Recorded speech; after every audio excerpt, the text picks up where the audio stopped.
Hello and welcome to Esther's Gardening Adventures. I'm Esther, and today the termite exterminator for our house is coming. They're going to treat the outside. If you watch my prior videos from this week or last week, they're going to treat the outside foundation of the house as well as the basement. And luckily, they didn't find any damage, so the termites are a relatively new infestation. But it means I'm having to replan my garden and change some things around. So I thought I'd show you a video on how I prepped for having the inspector come, kind of what I've done. And also, guys, I'm pretty sure I have lost my mind when it comes to other pests. When it comes to critters that eat my vegetables in all kinds of ways, in terms of protecting my plants and also not harming the critters. I'm just a softie. Anyway, you'll see. Let's go look. So a couple of nights ago, before it rained, I shoveled, this was a whole prepared garden bed with compost on it and all kinds of things, that 2 years worth of compost and other stuff. And I shoveled up as much as I could of it into these buckets. I'll show you a clip of that.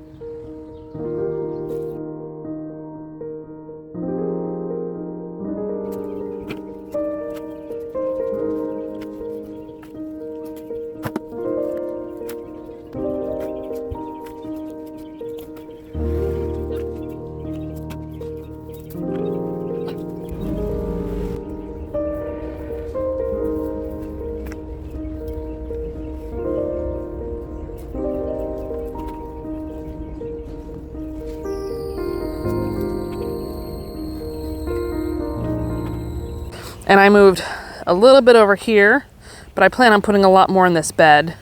A little bit there, but I put the majority of it over there. And it doesn't look like much right now because it rained, and of course everything compacts a little bit when it rains.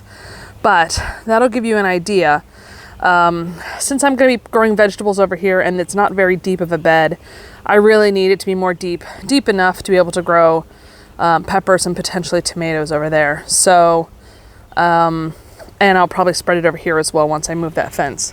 The other thing I moved, and guys, this is where I'm crazy, right?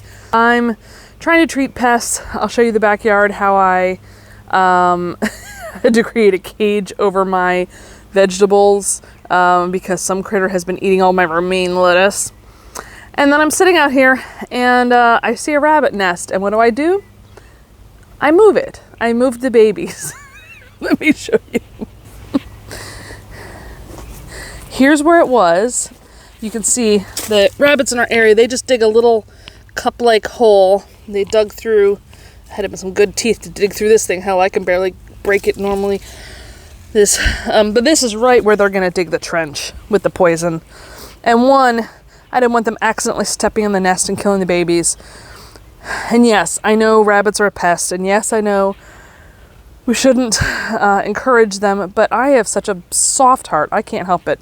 So I got one of my winter sowing jugs that I had emptied out, and I got the babies out along with all the stuff with the mother's fur and all of that, and I put it in and I moved them over here.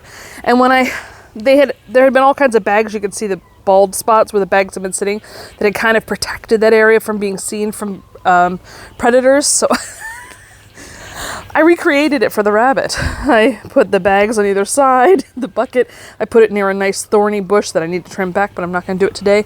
And I checked this a few minutes ago, guys, and look.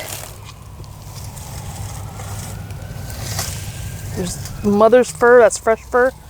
But even better, look, guys. Hi, little bunnies. Hi. Okay, no more scaring you. Oh my gosh. Guys, the mother found them. And the reason I know this is because some of this fur wasn't here before. Also, they are considerably bigger than they were when I transplanted bunnies, when I transferred them to the new location. So I'm thrilled that they're alive and doing well, and they're so cute. I want a bunny now. I told my husband I want a bunny, and he's like, no, not a wild one, one from a store.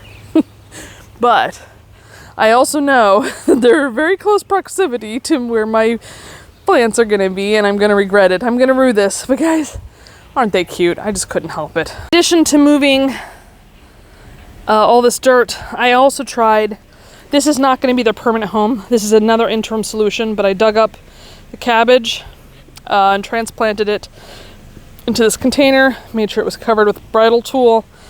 I'm gonna probably keep that plant. It's nice and big and healthy. That one on the end there. Maybe give it a container about that size, or a 5-gallon thing, because I would like to have a cabbage this year. But I'll probably take the other ones to a seed exchange, or I'm going to a plant exchange in a week or so. So I'll probably take those, up pot them and take those there.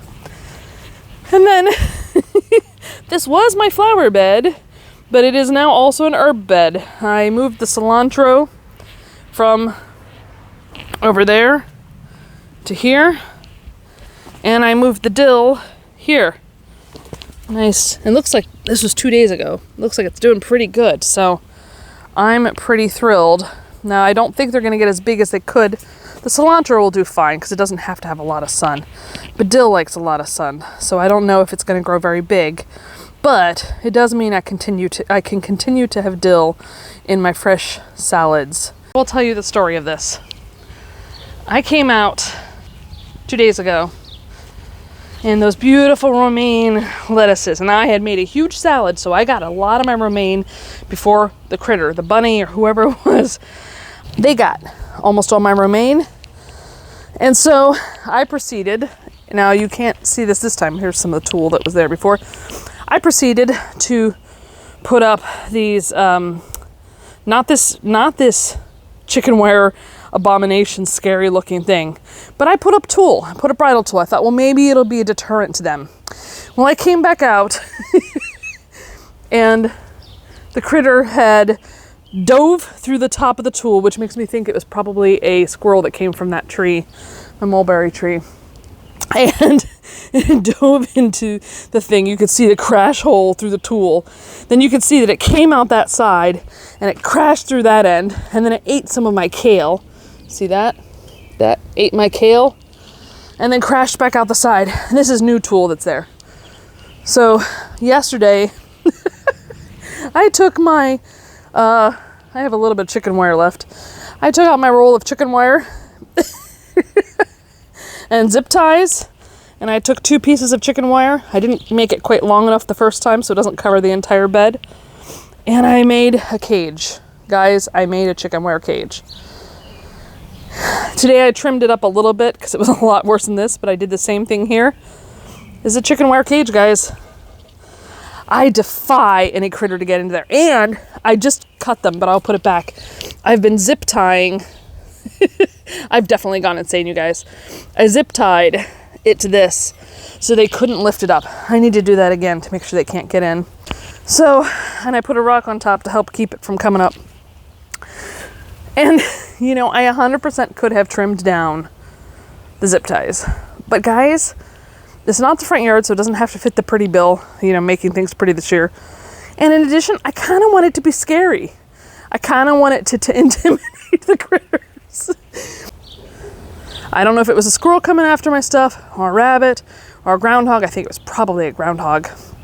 Either way, it's been a day and a half, and the lettuces that are inside of here have not been touched other than by slugs. Unfortunately, the critters did eat the lettuce down to the point where they ate the seedling leaves. So I'm 100% probably going to have to plant new ones, but that's fine.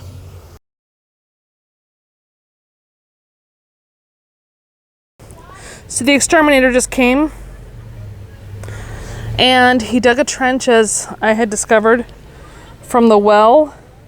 So, you know, 2 feet from this bed, which is good, all the way to the end of the house. And then he did some treatments on other parts of the lawn, or along the foundation.